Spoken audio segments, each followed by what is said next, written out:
Hello everyone, welcome to my channel. स्वागत है आप सभी का हमारे चैनल पर एक बार फिर से। दोस्तों, आपका कमेंट आ रहा था कि सर ईपीएफ के बारे में एक वीडियो बनाइए और कुछ बताइए। तो दोस्तों, ये ईपीएफ के बारे में आपको बताने के लिए ही वीडियो है। और बता दें कि ईपीएफ तो शिक्षा मंत्री जगन्नाथ महतो के अनुसार और अखबार में दिए सूचना के अनुसार, जानकारी के अनुसार ईपीएफ जो कटेगा वो अगले बजट सत्र में आनी अप्रैल से। ठीक है ना दोस्तों। तो फिलहाल अभी हम आपको जानकारी देते हैं किस तरह से कटेगा और किस तरह से वर्ष में कितना रुपया जमा होगा, उसके आकलन में आपको अभी हम बताने वाले हैं पूरी डिटेल्स में। तो बने रहिए वीडियो में शुरू से अंत तक दोस्तों। और आपसे एक रिक्वेस्ट है कि चैनल पर यदि आप नए होंगे तो चैनल को सब्सक्राइब कर लीजिएगा, साथ में घंटी के बटन को अवश्य दबा लीजिएगा, तभी आपके पास आगे आने वाली वीडियो का नोटिफिकेशन जाएगा।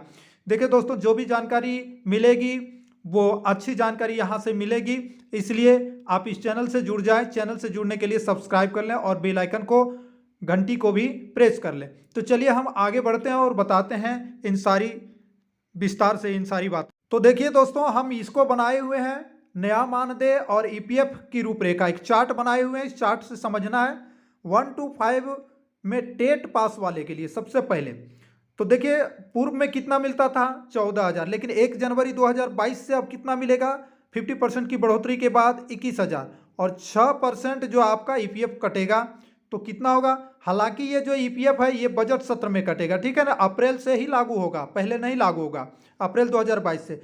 तो ये 6% जब निकालिएगा तो 1260 रुपया आपका मानदेय से कटेगा और ये राशि 1260 रुपया इतना सरकार देगी। आइए हम थोड़ा सा कैलकुलेशन करके रखे हुए हैं, यहाँ से देखिए 1260 आपका मानदेय से 1260 सरकार देगी और कुल मिला के 2520 रुपया यानी 2520 रुपया एक महीने में जमा होगा। इसको हम 12 से गुना किए हैं यानी इस साल भर के लिए, तो ये आपका कितना हो गया, देखिए 30,240 रुपया यानी आपका वार्षिक 30,240 रुपया जमा होगा। आप तो अच्छा खासा रिटायरमेंट में आपको मिल जाएगा, क्योंकि इसके साथ आपको जो है पैसा जो आपका जमा होगा सिर्फ जमा नहीं रहेगा, उसमें इंटरेस्ट भी, चक्रवृद्धि ब्याज जो जुड़ता है, परसेंटेज जो भी है वो आपको मिलेगा। तो इस तरह से एक अच्छा खासा बेनिफिट आपको मिलने वाला है रिटायरमेंट के समय। चलिए हम फिर आगे बढ़ते हैं ऊपर। देखिए अब प्रशिक्षित के लिए, ठीक है, 1 to 5 में सिर्फ प्रशिक्षित के लिए 12,000 मिलता था उनको, अब मिलेगा 16,800, 40% बढ़ोतरी के बाद। इनका ईपीएफ फिलहाल 1,008 रुपया कटेगा और 1,008 रुपया सरकार देगी, तो 2,016 रुपया, 2,000 पकड़ के चलिए, तो 12 से गुना कीजिए तो 12 दूनी 24,000 सालाना हो गया।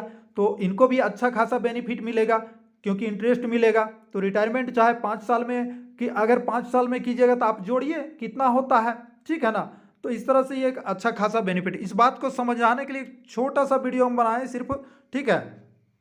बाकी आप कमेंट कीजिएगा वीडियो कैसा लगा और लाइक जरूर कीजिएगा, और जो नए होंगे जरूर चैनल को सब्सक्राइब कर लीजिएगा। 6 to 8 के लिए देखिए टेट पास जो है उनको वर्तमान में कितना मिल रहा था 15,000, लेकिन 1 जनवरी 2022 से लागू कितना हो जाएगा 50% बढ़ोतरी के बाद में 22,500, ठीक है। और इनका ईपीएफ कटेगा 1,350 रुपया, आप इतना सरकार देगी, जोड़ लीजिए और उसको 12 से गुना कर लीजिए, ठीक है। यहाँ भी अच्छा खासा बेनिफिट इनको मिलने वाला है। और सिर्फ प्रशिक्षित के लिए 13,000 उनका था वर्तमान में, लेकिन अब जो 1 जनवरी 2022 से 50% बढ़ोतरी के बाद 18,200 उनको मिलेगा और ये बढ़ोतरी के बाद ही ये 6% यहाँ कटेगा, ठीक है ना। तो ये 1,092 रुपया उनको बेनिफिट होने वाला है और 1,092 रुपया सरकार देगी। तो इस तरह से 2,000 और 90 मैंने कुल मिला के कितना कह सकते हैं 2,184 रुपया कुछ जैसे भी आता है, आप कैलकुलेट कर लीजिए कि इतना आपको आपका बनता है 6% में और इतना सरकार देगी, ठीक है। और फिर उसको 12 से गुना कर दीजिए, एक छोटा सा हम समझाने के लिए बनाए थे। और उसके बाद में आप फिर 10 साल नौकरी करते हैं, आप कितना दिन तक नौकरी कर रहे हैं उसके इजाफा से एक नॉर्मल पहले इसको बनाइए, कैलकुलेशन कर लीजिए। उसके बाद में आप देखिए कि उसमें चक्रवृद्धि ब्याज को आप छोड़ दीजिए, तो चक्रवृद्धि ब्याज, आप चक्रवृद्धि ब्याज भी निकालना अगर चाहते हैं तो हम दूसरा वीडियो में देंगे, चूंकि बहुत लंबा हो जाएगा। हम उसको बता सकते हैं कि 5 साल में कितना आपका बन सकता है, 10 साल में कितना, अगर 15 साल में रिटायरमेंट करते हैं तो कितना बनेगा, इसको हम कैलकुलेट करके आपको बता सकते हैं और उतना ही बेनिफिट आपको मिलेगा। तो चलिए कुल मिलाकर के एक अच्छा बेनिफिट मिलेगा, सरकार की एक अच्छी पहल है ईपीएफ के लिए।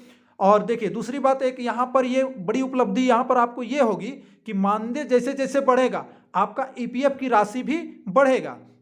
और जब ईपीएफ की राशि बढ़ेगा तो उससे एक ज़्यादा बेनिफिट होगा, है ना। तो कुल मिलाकर के कह सकते हैं एक बहुत ही अच्छा जो है बेनिफिट होने वाला है। रिटायरमेंट के समय अच्छा खासा पैसा अब मिल जाएगा।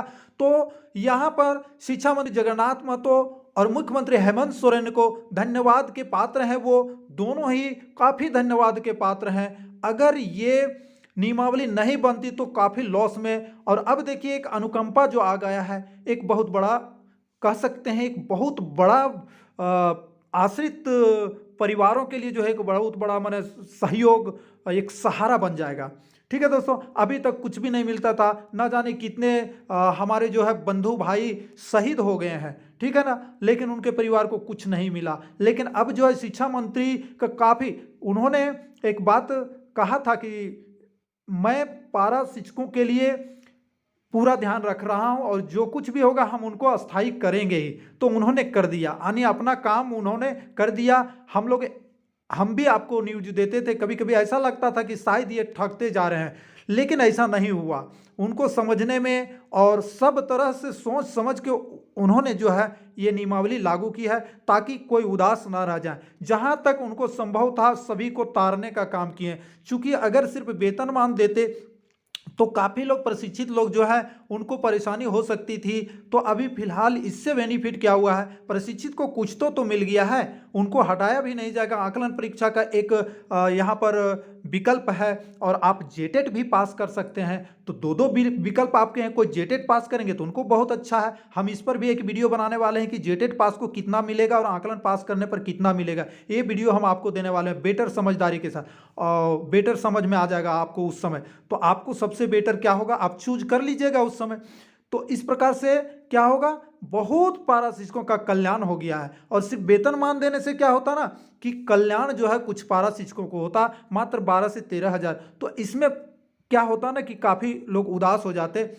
तो ये एक अच्छी पहल है। आगे चल करके जो है वेतनमान का रास्ता शिक्षा मंत्री बेवकूफ़ हमको नज़र नहीं आ रहे हैं, वो बुद्धिमान है। आगे चल के वेतनमान टेट पास वालों को भी मिल जाएगा, ये पक्का गारंटी हमको लगता है। दिल दिमाग से आत्मा आवाज़ देता है।